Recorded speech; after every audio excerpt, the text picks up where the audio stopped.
Hello class 12th NCERT biology आपके अपने YouTube channel पुराने ज्ञान पे मैं राहुल रंजन आप लोगों के समक्ष हाजिर हूँ। मैंने आपको बताया था कि हम लोग अब एनसीईआरटी के एक एक चैप्टर, एक एक लाइन, एक एक टॉपिक को step by step with a better concept clear करेंगे आपके अपने YouTube चैनल पुराने ज्ञान पे।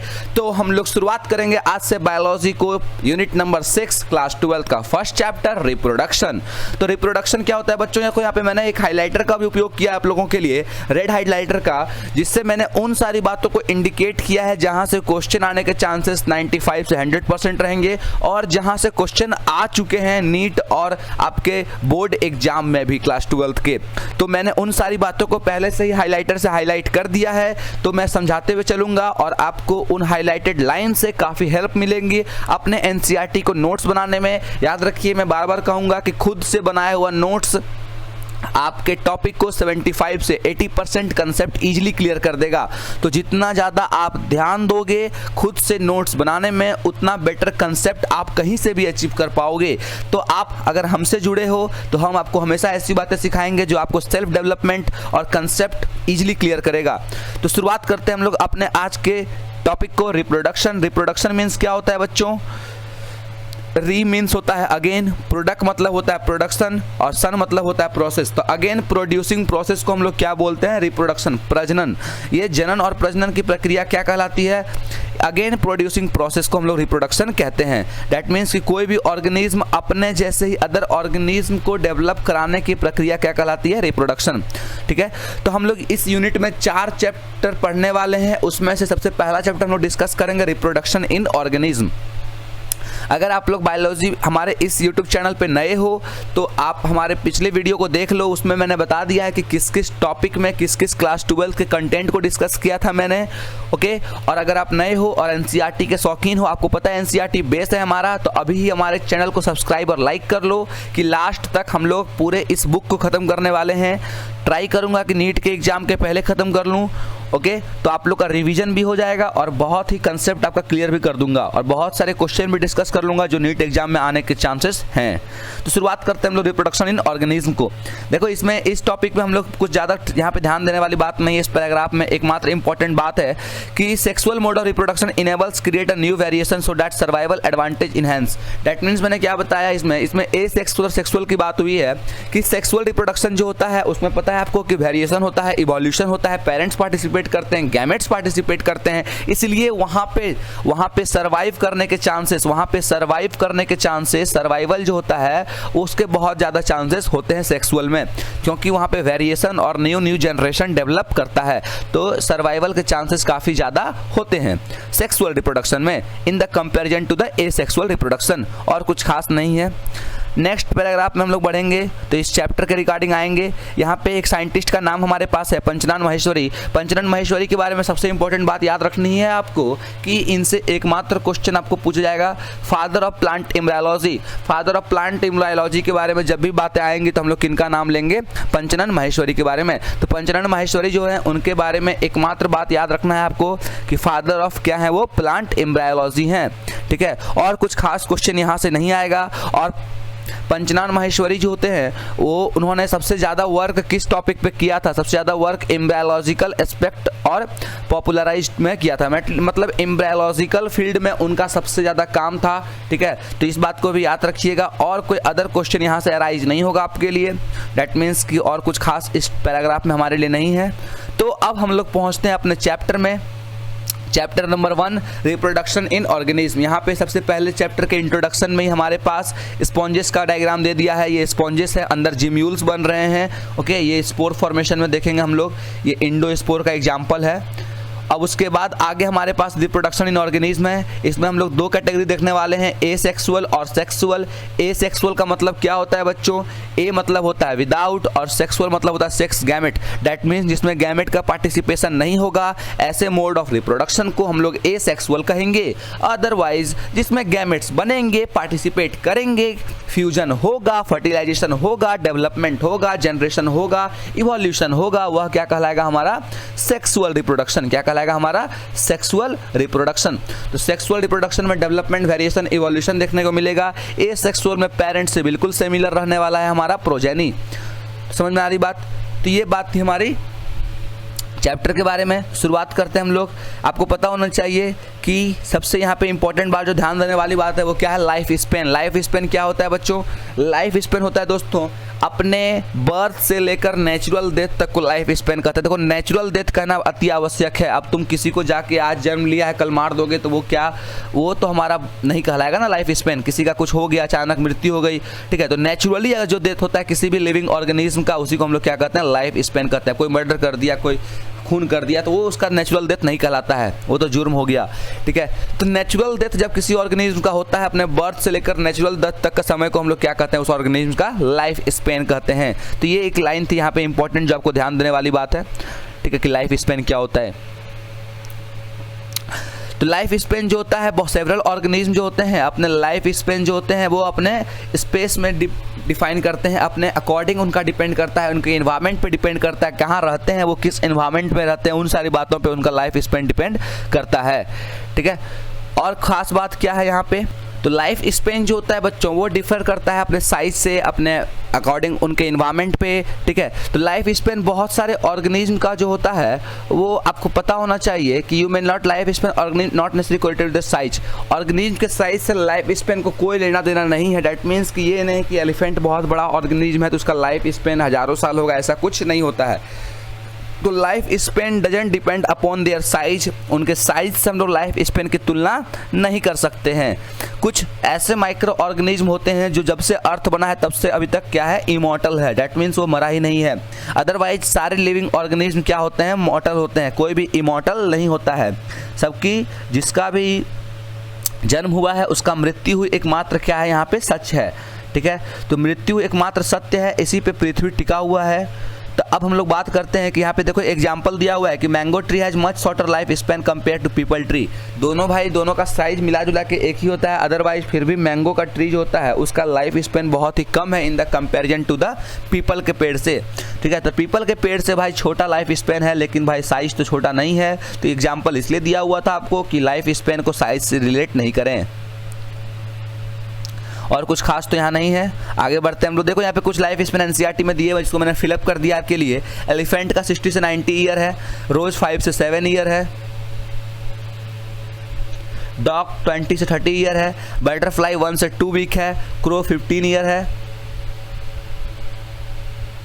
बनाना ट्री 25 ईयर, काउ 20 से 25 ईयर, पैरट 150 ईयर। इसको याद रखिएगा, ये इंपॉर्टेंट है आपके लिए, यहाँ से क्वेश्चन आ सकता है बोर्ड में आपका। Crocodile 60 year, horse 60 year, fruit fly 30 days, ये 1 मंथ का होता है, 30 डेज इसका लाइफ स्पेन है। ये 3 से 4 मंथ, ये 150 साल तक रहते हैं टेट्राइज। ये बनियान ट्री आपका इंपॉर्टेंट है, ये 200 से 300 साल रहता है। इसमें दो याद रखिएगा, एक बनियान ट्री हो गया और दूसरा हो गया आपका पैरट 140 ईयर। और कुछ खास इंपॉर्टेंट नहीं है यहाँ से आपके लिए।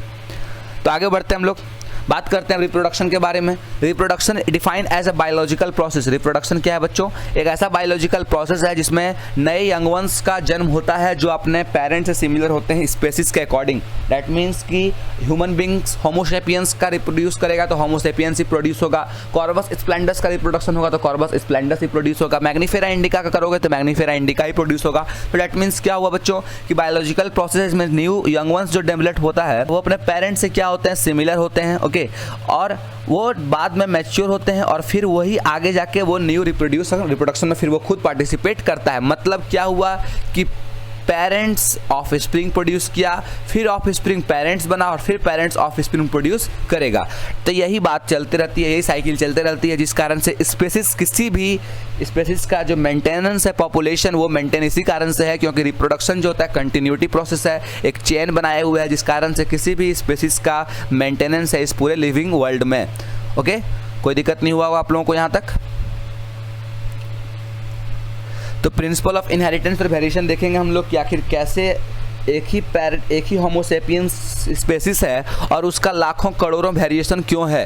ओके, अरबों अरबों खरब का यहाँ पे होमोसेपियंस है, फिर भी सब अलग अलग क्यों है, इन सब का कंडीशन हम लोग, इनका जेनेटिक वेरिएशन कैसे हुआ है, इन सब को डिस्कस हम लोग कहाँ करेंगे, principle of inheritance and variation chapter number 5 है हमारा, वहाँ पे डिस्कस करेंगे हम लोग। तो आगे बढ़ते हैं बच्चों हम लोग इस चैप्टर में। आपको पता होना चाहिए कि इस बायोलॉजिकल वर्ल्ड में बहुत बड़े बायोडाइवर्सिटी मौजूद हैं, बहुत मिलियंस ऑफ स्पेसीज मौजूद हैं।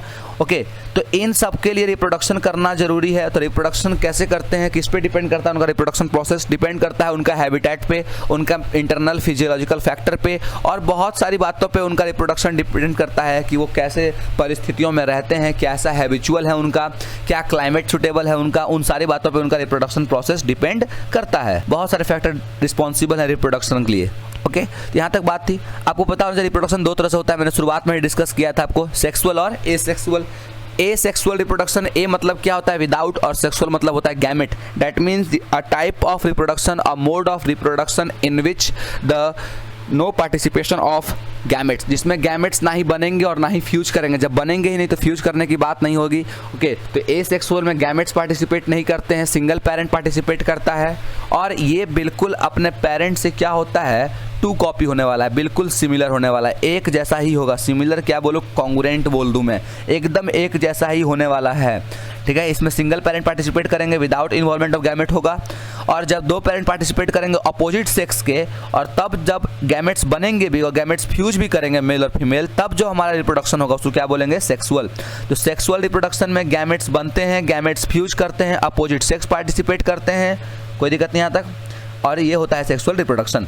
समझ में आ गया एसेक्सुअल सेक्सुअल। अब डिटेल में देख लूँ मैं। एसेक्सुअल रिप्रोडक्शन एक ऐसा मेथड होता है जिसमें सिंगल पेरेंट पार्टिसिपेट करता है। सबसे पहली बात आपको याद रखनी है, जो सिंगल पेरेंट पार्टिसिपेट करता है, और इसमें बिल्कुल आइडेंटिकल कॉपी बनता है पेरेंट से, exact copy of their parent. Okay, इसमें याद रखना एक टर्म यहाँ पे मैं डिस्कस कर रहा हूँ आपके साथ, क्लोन। ये क्लोन वाला टर्म इंपॉर्टेंट है इसमें यहाँ पे। ठीक है, ये क्लोन क्या होता है आपको ध्यान रखना है कि क्लोन क्या होता है। ये लाइन यहाँ पे काफ़ी इंपॉर्टेंट है, मैं इसको हाईलाइट कर देता हूँ आपके लिए, क्लोन। ओके, तो क्लोन क्या होता है बच्चों, ये बात आपको यहाँ पे याद रखना है, क्योंकि यहाँ से उस पैराग्राफ से क्वेश्चन एक ही इंपॉर्टेंट था आपके लिए, क्लोन। तो क्लोन क्या होता है, बिल्कुल मॉर्फोलॉजिकली और जेनेटिकली सिमिलर होता है अपने इंडिविजुअल से। मॉर्फोलॉजिकली और जेनेटिकली वो क्या होता है, सिमिलर होता है अपने इंडिविजुअल से। तो क्लोन किसे कहते हैं, जो मॉर्फोलॉजिकली और जेनेटिकली बिल्कुल सिमिलर होता है। ठीक है, और वो डेवलप होता है एसेक्सुअल मोड ऑफ रिप्रोडक्शन से, एसेक्सुअल मोड ऑफ रिप्रोडक्शन से डेवलप वो करता है। तो आगे चलते हैं, यहाँ पे देखो डायग्राम दे रखा है। ये डायग्राम तो हम लोग बहुत पहले भी पढ़ चुके हैं। ये डायग्राम तो आपको पता है कि हम लोग डिस्कस कर चुके हैं क्लास 10th में ही। ये कैसी का डायग्राम है भाई, ये डायग्राम हमारा किसका है, ये डायग्राम है हमारा बाइनरी फिजन का। ठीक है, जिसमें अमीबा डिवाइड कर रहा है, पहले साइटोकाइनेसिस हो रहा है, फिर क्या हो रहा है हमारा, कैरियोकाइनेसिस हो रहा है, ये सारी बातें हैं। और ये बडिंग का डायग्राम दे रखा है हमारा, जिसमें एक ईस्ट जो होता है उसके ऊपर अपने बड को डेवलप करता है, वो बड बाद में क्या होता है, इमेच्योर होकर अलग हो जाता है। ठीक है, ये बातें हैं। तो ये बातें थी हमारे किसके बारे में, एसेक्सुअल के एग्जाम्पल के बारे में। बडिंग दिया है, बाइनरी फिजन दिया है एनसीईआरटी में आपका। अब नेक्स्ट डिस्कस करते हैं हम लोग। Let us see that asexual reproduction जो होता है उसमें मेनली कौन कौन से हम लोग क्लास 11th में पढ़ चुके हैं बायोडाइवर्सिटी, उसमें हम लोग प्रोटिस्टा और मोनेरा के बारे में डिस्कस किए थे, तो उनको भी देख लेते हैं। इन प्रोटिस्टा और मोनेरियंस द ऑर्गेनिज्म और the parent cell divide into 2 give to rise new individuals. जी बिल्कुल, पेरेंट सेल जो होते हैं सिंपली डिवाइड कर जाते हैं 2 पार्ट में। डैट मीन्स कि बाइनरी फिजन देखने को किसमें मिलेगा आपको, प्रोटिस्टा और मोनेरा में। प्रोटिस्टा और मोनेरा जितने भी होते हैं, ये 2 किंगडम जो हमारे पास मौजूद है, मोनेरा प्रोटिस्टा, इनमें आपको पता होना चाहिए कि एसेक्सुअल रिप्रोडक्शन का बाइनरी फिजन वाला, जिसमें एक पेरेंट्स 2 पार्ट में डिवाइड कर जाता है और दोनों पार्ट डेवलप कर जाता है न्यू वेल डेवलप ऑर्गेनिज्म में, जो बिल्कुल अपने पेरेंट्स से सिमिलर होते हैं। ये कंडीशन इसमें लागू होता है। आगे बढ़ते हैं हम लोग। एक कुछ एग्जाम्पल दे रखा है हमारे पास यहाँ पे, ये क्लेमिडोमोनास का दे रखा है, ये कॉनिडिया का दे रखा है, ये हमारा दे रखा है किसका, हाइड्रा दे रखा है, और ये स्पॉन्जिस दे रखा है। ये चारों एसेक्सुअल रिप्रोडक्शन है। ये क्या है, ये हमारा स्पोर है, ये भी स्पोर है, कॉनिडियोफोर बोलेंगे इसको। ठीक है, तो ये किस में देखने को मिलेगा, ये क्लेमिडोमोनास में देखने को मिलेगा। इसमें क्लोरोप्लास्ट मौजूद रहता है, हम लोग पढ़ चुके हैं, और इसमें फ्लैजिला रहते हैं जो मोटाइल होता है, इसको चलने में हेल्प कराता है। ये कॉनिडिया पे बनने वाले स्पोर कॉनिडियोफोर हैं। ये पेनिसिलियम नोटाटम के स्पेसीज में देखने को मिलता है आपका, जो इससे एंटीबायोटिक बनाया गया था सबसे पहला। इन सारी बातों को याद रखिएगा, सारे क्वेश्चन पूछे जाते हैं आपसे। तो ये था आपका क्लैमिडोमोनास का और कॉनिडिया का। उसके बाद आपका दे रखा है हाइड्रा का, जिससे बडिंग देखने को मिलता है। हाइड्रा जो होता है वो उसमें बडिंग देखने को मिलता है, ये बड डी अटैच हो जाता है हाइड्रा से और न्यू हाइड्रा में डेवलप कर जाता है। ये आपका चैप्टर के शुरुआत में मैंने बताया था कि स्पॉन्जिस का डायग्राम है ये, और इस डायग्राम के अंदर जिम्यूल फॉर्मेशन हो रहा है इस पॉइंट से, जहाँ से ये एंडोस्पोर है। देखो ये बॉडी के इनसाइड में जो स्पोर बनता है उसको एंडोस्पोर बोलते हैं, और एंडोजेनियस बडिंग भी बोलेंगे इसको। इसमें बड कहाँ बन रहे हैं, बॉडी के अंदर बन रहे हैं। देखो ये सारे, इसमें ऊपर मैंने ईस्ट का बताया था आपको, ऊपर मैंने जस्ट आपको ईस्ट का बताया, यहाँ पे ईस्ट में बर्ड कहाँ बन रहे हैं, बॉडी के बाहर बन रहे हैं। वहीं पे आप स्पॉन्जेस में देखोगे तो यहाँ पे बर्ड कहाँ बन रहे हैं, बॉडी के अंदर बन रहे हैं। तो इसमें जो बर्ड बॉडी के अंदर बन रहे हैं, ये बर्ड जो होता है बाद में इस माइक्रोपाइल से निकल के और डेवलप कर जाएंगे न्यू स्पॉन्जेस में। तो इसको जिम्यूल फॉर्मेशन बोलते हैं। जो बर्ड बॉडी के अंदर बनते हैं उसको क्या बोलते हैं, जिम्यूल। ठीक है, तो स्पॉन्जेस में जिम्यूल फॉर्मेशन होता है। जो ऑर्गेनिज्म का ऊपर नाम लिया था प्रोटिस्टा और मोनेरियन का, ये जो होते हैं वो सेल डिवीजन से अपने आप को डेवलप करते हैं। ठीक है, और ये single cell organism mainly binary fusion करके अपने आपको डेवलप कराता है। जैसे अमीबा है, उसके बाद कौन हो गया, यूग्लेना हो गया, पारामीशियम हो गया। ये सारे क्या करते हैं, अपने आप को बाइनरी फ्यूजन करते हैं, एक सेल दो सेल में डिवाइड कर जाता है और वो डेवलप कर देता है न्यू ऑर्गेनिज्म में। कोई दिक्कत नहीं। और कुछ जो होते हैं अनइक्वल डिवीजन करके स्मॉल बर्ड्स बना लेते हैं, बाद में वो पेरेंट बॉडी से डी अटैच हो जाता है और न्यू सेल में डेवलप करके कंप्लीट ऑर्गेनिज्म में डेवलप कर जाता है। जैसे ईस्ट में देखने को हमको मिला, हाइड्रा में देखने को मिला हमको। किंगडम फंगी और कुछ एल्गी जो हैं, कुछ किंगडम फंगी के और कुछ एल्गी जो होते हैं रिप्रोड्यूस करते हैं एसेक्सुअल रिप्रोडक्शन से, और वो लोग जनरली किससे रिप्रोड्यूस करते हैं, स्पोर फॉर्मेशन से। यहाँ पे जू स्पोर का फॉर्मेशन दे रखा है जो माइक्रोस्कोपिक और मोटाइल होता है। कैसा होता है, माइक्रोस्कोपिक और मोटाइल होता है जू स्पोर हमारा। ठीक है, कुछ एल्गी और फंगी की बात यहाँ पे हम लोग कर रहे हैं। कॉमन एसेक्सुअल रिप्रोडक्शन जो होता है, जैसे यहाँ पे मैंने ऊपर डिस्कस किया था आपके साथ कि पेनिसिलियम में कॉनिडिया है। ठीक है, हाइड्रा में बर्ड्स बन रहे हैं, जिम्यूल बन रहे हैं स्पॉन्जेस में। ये सारी थी किसके बारे में, हमारे कुछ अदर एसेक्सुअल रिप्रोडक्शन का मोड था। आगे यहाँ पे कुछ एडवेंटिशियस बर्ड के बारे में बात कर रहे हैं हम लोग। ये बर्ड जो होते हैं वो कौन सा करते हैं, ये वेजिटेटिव प्रोपगेशन में पार्टिसिपेट करते हैं। जी बिल्कुल, एडवेंटिशियस बर्ड्स हैं ये बर्ड्स वेजिटेटिव प्रोपगेशन में पार्टिसिपेट करते हैं। जैसे पोटैटो में आई हो गया, हमारे जिंजर में क्या हो गया भाई, एडवेंटिशियस रूट, ये राइजोम्स बोलेंगे इनको हम लोग। आगे हमारा क्या क्या दिया हुआ है, ब्रायोफाइलम दिया हुआ है हमारा, और क्या दिया हुआ है भाई, एगेव का बल्बिल दिया हुआ है, ऑफसेट का दिया हुआ है हमारा बल्बिल, वाटर हाइसनिथ का ऑफसेट दिया हुआ है, offset, bulbil, bryophyllum, ginger, potato.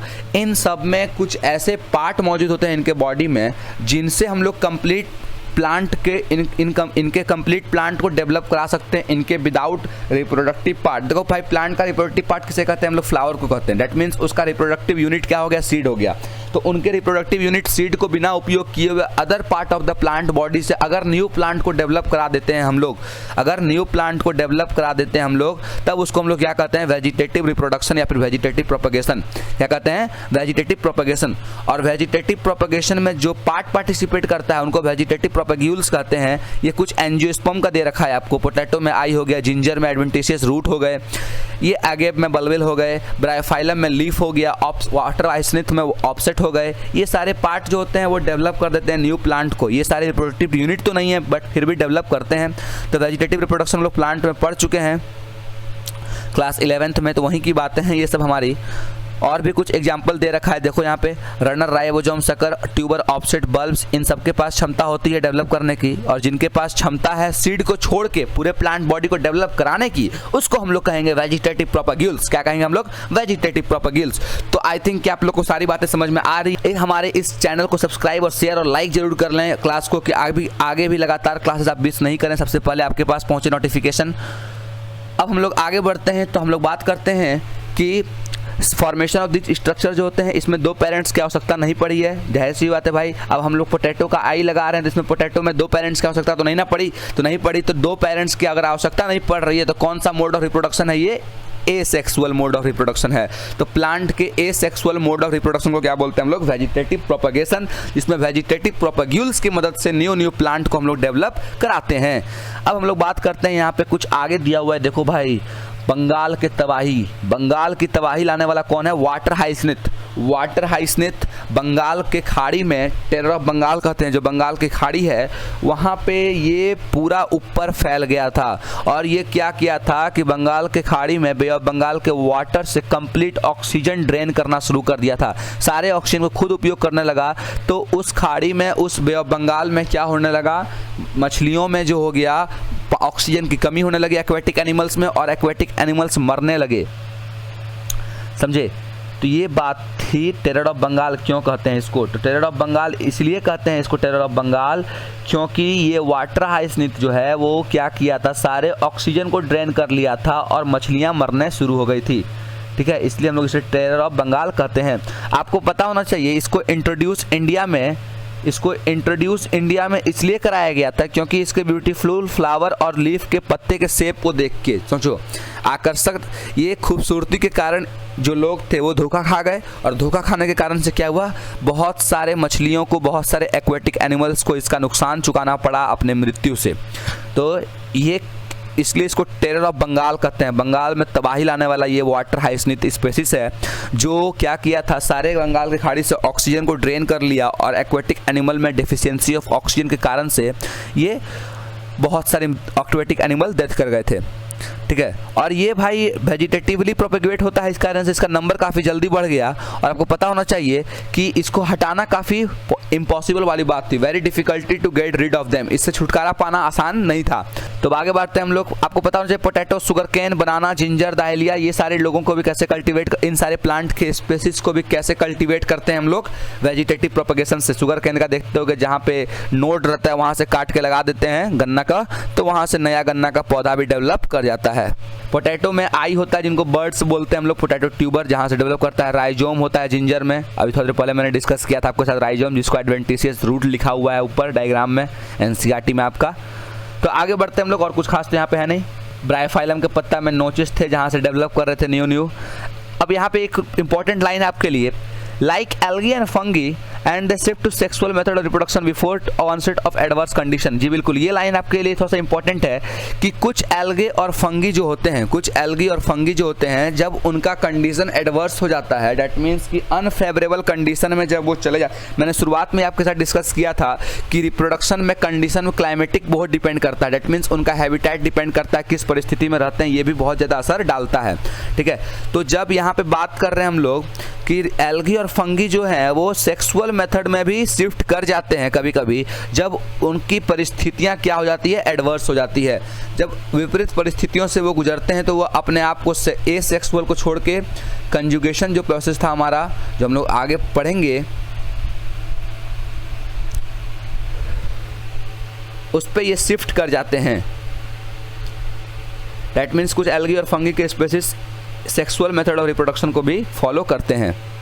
तो एसेक्सुअल और वेजिटेटिव सिर्फ कुछ हायर प्लांट में और स्पेसीज में मौजूद था ऑर्गेनिज्म में, अदरवाइज सेक्सुअल ही मौजूद है टोटल एनिमल्स में। सारे एनिमल्स में कैसा मोड ऑफ रिप्रोडक्शन मौजूद है, सेक्सुअल रिप्रोडक्शन ही मौजूद है। सेक्सुअल रिप्रोडक्शन यहाँ से देखिएगा, ये इंपॉर्टेंट रहेगा हमारे लिए। सेक्सुअल रिप्रोडक्शन जाहिर सी बात है क्या होगा भाई, जिसमें मेल और फीमेल गैमेट पार्टिसिपेट करेंगे, ठीक है, ऑपोजिट सेक्स पार्टिसिपेट करेंगे, जिसमें गैमेट्स बनेंगे, फ्यूज करेंगे, गैमेटोजेनेसिस होगा, गैमेट्स का फॉर्मेशन होगा, गैमेट्स का फ्यूजन होगा, फर्टिलाइजेशन होगा, जाइगोट का फॉर्मेशन होगा, और जाइगोट डेवलप करेगा न्यू मैच्योर ऑफ स्प्रिंग में। तो ये सारी बातें होने वाली है अभी, और ये आइडेंटिकल भी होने वाला बिल्कुल भी नहीं है, अपने पेरेंट्स से क्या होगा, डिफर होगा, क्योंकि इसमें सेक्सुअल में क्या होता है, गैमेट्स का फ्यूजन के वक्त ये वेरिएशन डेवलप होता है, मॉर्फोलॉजी बदलता है स्पेसिस का, आइडेंटिकली इक्वल नहीं होगा। Study of diverse organic plants fungi so that through out differ external morphology, external internal physical logy पे डिपेंड करता है sexual mode of reproduction. That means कि उसकी परिस्थितियाँ कैसा है, उसका बॉडी का स्ट्रक्चर कैसा है, वो किस कंडीशन में रहता है, और रिप्रोडक्शन का मोड कैसा है। तो बात करते हैं हम लोग कि reproduction, sexual mode of reproduction जब होता है तो जाहिर सी बात है कि बहुत सारी चीज़ें उनकी मैच करती है सरप्राइजिंगली। आपको पता होना चाहिए सरप्राइजिंगली क्या होता है कि वो सिमिलर पैटर्न में उनका सब कुछ होना चाहिए, उनका physiology, internal structure, external morphology, सारी बातें सिमिलर पैटर्न में होना चाहिए। तो कुछ कुछ हम लोग डाइवर्स बात करते हैं कि क्या क्या कंडीशन होना चाहिए, क्या क्या स्टेज होता है लिविंग ऑर्गेनिज्म में जो उनके रिप्रोडक्शन सेक्सुअली को वेरी करा सकता है और इफेक्ट करता है। That period of growth is called the juvenile phase. जब ग्रोथ होता है लिविंग ऑर्गेनिज्म एनिमल्स के बॉडी में, जब एनिमल के ऑर्गेनिज्म में जब ग्रोथ वाला स्टेज होता है उसको हम लोग क्या कहते हैं, जुवेनाइल फेज कहते हैं, और इसको प्लांट में कहते हैं vegetative phase. This phase is not is of variable duration in different organism. ये अलग अलग समय का होता है अलग अलग ऑर्गेनिज्म में। जुवेनाइल और वेजिटेटिव फेज के बाद शुरू होता है कौन सा फेज, रिप्रोडक्टिव फेज। तो जुवेनाइल फेज में ग्रोथ होता है बॉडी में, एनिमल और प्लांट में। प्लांट में इसे वेजिटेटिव फेज के नाम से जानते हैं। उसके बाद रिप्रोडक्टिव फेज शुरू होता है। आपको पता है भाई, जब पौधे में फ्लावर का डेवलपमेंट हो जाएगा तो आपको पता है, मैंने शुरुआत में बता दिया आपको, reproductive part of the plant क्या होता है, फ्लावर होता है। तो जब जाहिर सी बात है कि पौधे में फ्लावर बन चुका है, मतलब वो रिप्रोडक्टिव फेज में इंटर कर चुका है, जाहिर सी बात है ना भाई।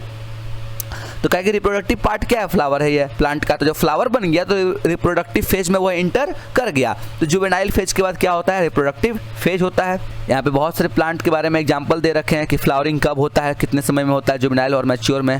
Few trees in your area, ये सिंपल सी बातें सब। यहाँ आगे बढ़ते हैं हम लोग। Plant the annual and biennial type so clear cut vegetative reproductive and senescent phase. कुछ प्लांट ऐसे होते हैं जो एनुअल और बाइनियल टाइप होते हैं, जो क्लियर आपको दिखाएगा कि उनके वेजिटेटिव फेज, रिप्रोडक्टिव फेज और सेंसेशन फेज कब होते हैं। तो वेजिटेटिव फेज समझ में आ गया, ग्रोथ वाला बात है। रिप्रोडक्टिव फेज समझ में आ गया, जब रिप्रोडक्शन होता है। और सेंसेशन फेज किसे कहते हैं, जब उनका रिप्रोडक्टिव फेज खत्म हो जाता है और उनका एज जो होता है, वो उनका लाइफ जो होता है डेथ की ओर बढ़ने लगता है, ठीक है, तब हम लोग उसको कहते हैं सेंसेशन फेज। तो इसको हम लोग, ये 3 फेज होता है किसी भी ऑर्गेनिज्म के लाइफ में। तो प्लांट एनुअल और बाइनियल टाइप प्लांट जो होते हैं वो क्लियरली शो करते हैं इन तीनों फेजेस को। But in the perennial species it is very difficult to clear define this phases. लेकिन पेरेनियल स्पेसिस में ये पॉसिबल नहीं है डिफाइन करना और क्लियर कट देखना। जैसे आपको कुछ बैम्बू के स्पेसिस हैं जो फ्लावर अपने पूरे जीवन में एक ही बार देते हैं। पूरे जीवन में जो फ्लावर एक ही बार देता है भाई, तब उसका रिप्रोडक्टिव फेज और सेंसेशन फेज में और जुवेनाइल फेज में, जिसको हम ग्रोथ फेज बोलते हैं, उनमें हम लोग डिफर करना इतना आसान हमारे लिए नहीं होगा। करीबन 50 से 100 साल में produce large number of fruit और डाई। वो 50 से 100 साल बाद वो कुछ large number of fruit develop करता है, उसके बाद वो क्या होता है, डाई हो जाता है।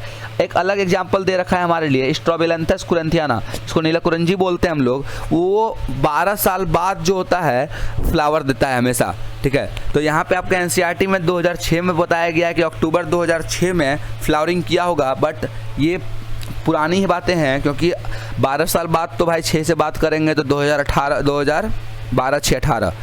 2018 में तो प्रोड्यूस कर चुका होगा ना जी, बिल्कुल 18 में, क्योंकि 2006 की यहाँ पे अगर पब्लिश्ड है तो जाहिर सी बात है कि 12 साल बाद देता है। तो 2006 में 12 साल ऐड करेंगे तो हम लोग कहाँ पहुँच जाएंगे, 2018 में। मतलब 2018 में भी फ्लावरिंग हुआ होगा। यहाँ पे अपडेट नहीं है ये आपको याद रखना है कि कहाँ कहाँ मौजूद है ऐसा फ्लावर।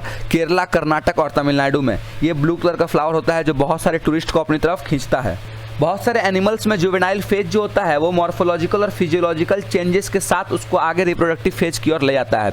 रिप्रोडक्टिव फेज भी जो होता है वो बहुत ड्यूरेशन में डिफर करता है अलग अलग ऑर्गेनिज्म में। किस ऑर्गेनिज्म में कब रिप्रोडक्टिव फेज आएगा वो फिक्स नहीं होता है, वो वेरी करता है उसके चेंजेस पे, उसके मॉर्फोलॉजिकल चेंजेस पे।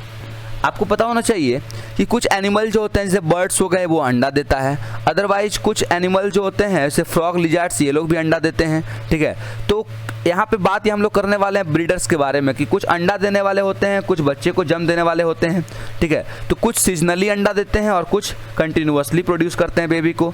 तो यहाँ पे हम लोग क्या बात करने वाले हैं कि सीजनल फिनोमेनन की बात करने वाले हैं कि बर्ड्स लिविंग इन नेचर ले एग ओनली सीजनली। बर्ड्स जो अंडा देते हैं वो सीजनली देते हैं, ठीक है। वो अपने क्लाइमेटिक इन्वायरमेंट के अकॉर्डिंग अंडा देते हैं, ठीक है। लेकिन कुछ ऐसे पोल्ट्री बर्ड होते हैं जिनको हम लोग पालन करते हैं, मुर्गी हो गए या फिर डक हो गए, ये सब जो पोल्ट्री फार्म में रहने वाले बर्ड्स होते हैं वो अपना अंडा थ्रू आउट द ईयर देते रहता है। उनको सीजन से कोई लेना देना नहीं होता है। तो यहाँ पे क्या हम लोग को दिखा, 2 तरह का कंडीशन दिखा, एक सीजनली दिखा, एक कंटिन्यूअसली ब्रीडर दिखा। तो ब्रीडर्स भी 2 तरह के होते हैं, एक सीजनल ब्रीडर होता है, दूसरा कैसा होता है, कंटिन्यूअस ब्रीडर्स होता है। हम लोग उसके बारे में बात करेंगे।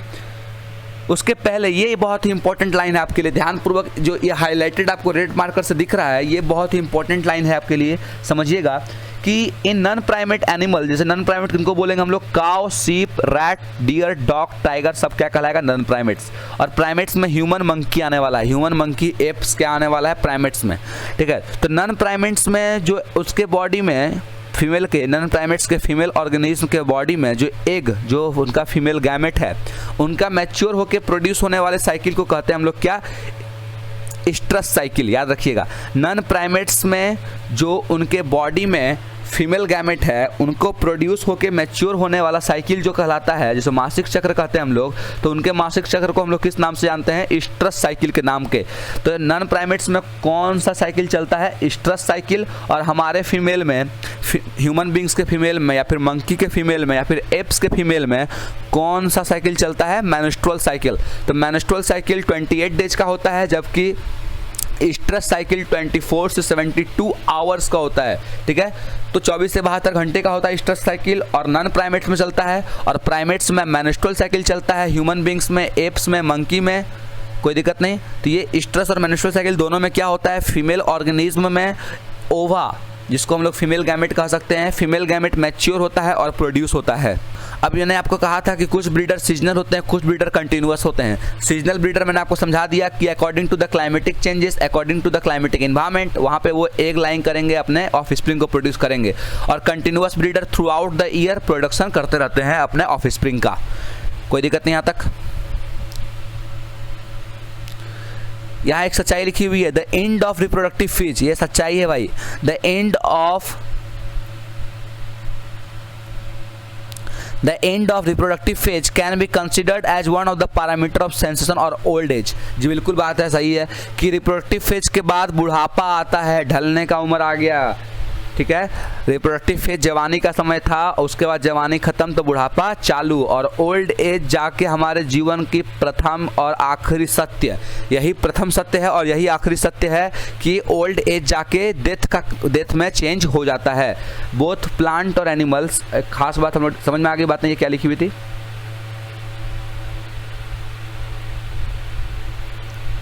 अब आगे डिस्कस करते हैं हम लोग। In both plant and animal hormone are responsible for the transition between 3 phases. जाहिर सी बात है, प्लांट और एनिमल दोनों में ये जो 3 फेज था हमारा, कौन कौन सा फेज था भाई, जुवेनाइल फेज, रिप्रोडक्टिव फेज और सेंसेशन फेज। ये तीनों फेज को कोरिलेट और कंडीशन में रखने के लिए, सही से चलाने के लिए कौन रिस्पॉन्सिबल है, हार्मोन्स। कौन रिस्पॉन्सिबल है, हार्मोन्स, चाहे वो प्लांट की बात हो चाहे वो एनिमल की बात हो, ठीक है। अब हम लोग बढ़ते हैं अपने event in sexual reproduction. Sexual reproduction में 3 तरह का इवेंट पढ़ेंगे हम लोग, प्री फर्टिलाइजेशन, फर्टिलाइजेशन और पोस्ट फर्टिलाइजेशन। सेक्सुअल रिप्रोडक्शन में क्या होता है भाई, गैमेट्स बनते हैं गैमेटोजेनेसिस में, फिर गैमेट्स फ्यूज करेंगे फर्टिलाइजेशन में, फिर जाइगोट बना, फिर जाइगोट डेवलप करेगा मैच्योर बेबी में। तो यहाँ पे पहले देखेंगे प्री फर्टिलाइजेशन, जिसमें गैमेटोजेनेसिस और गैमेट ट्रांसफर देखेंगे हम लोग, फिर देखेंगे फर्टिलाइजेशन, गैमेट्स कैसे फ्यूज करता है, जाइगोट कैसे बनता है, फिर देखेंगे पोस्ट फर्टिलाइजेशन, जाइगोट बनने के बाद वो डेवलप कैसे करता है। तो इन सब चीज़ों को अब हम लोग नेक्स्ट लेक्चर में देखेंगे। तो आज के लेक्चर में यहीं तक, तो आपको क्लियरली कंसेप्ट के साथ समझ में आ रहा होगा। उसके बाद हम लोग नेक्स्ट लेक्चर में आगे बढ़ेंगे और डिस्कस करेंगे प्री फर्टिलाइजेशन, पोस्ट फर्टिलाइजेशन को, और ख़त्म करने का ट्राई करूंगा मैं अगले लेक्चर में इस पूरे चैप्टर को। फिर मिलेंगे बच्चों अगले लेक्चर में, तब तक के लिए आप लोग घर पे सेफ रहिए और पढ़ते रहिए, और एनसीईआरटी के लवर्स को टैग कीजिए। जो भी बायोलॉजी नीट की तैयारी कर रहे हैं, क्लास 12 की तैयारी कर रहे हैं, उनके लिए परफेक्ट एनसीईआरटी में लेके आया हूँ लाइन बाय लाइन। और जहाँ भी जो डाउट होगा आपको एनसीईआरटी के किसी भी लाइन में, वो आप कमेंट पे पूछ सकते हैं। इसका आश्वासन देता हूँ मैं कि आपका रिप्लाई मैं करूँगा। तो थैंक यू, सपोर्ट करते रहिए। और जो भी, अगर आप हमारे चैनल पर नए हैं तो सबसे पहले लाइक कर लीजिए, चैनल को सब्सक्राइब कर लीजिए और दोस्तों के साथ शेयर कर दीजिए। जितने भी बायोलॉजी के लवर्स हैं सबको जोड़िए अपने साथ और एनसीईआरटी का आनंद लीजिए और कंसेप्ट अचीव कीजिए। Thank you supporters. फिर मिलते हैं अगले लेक्चर में। Good bye.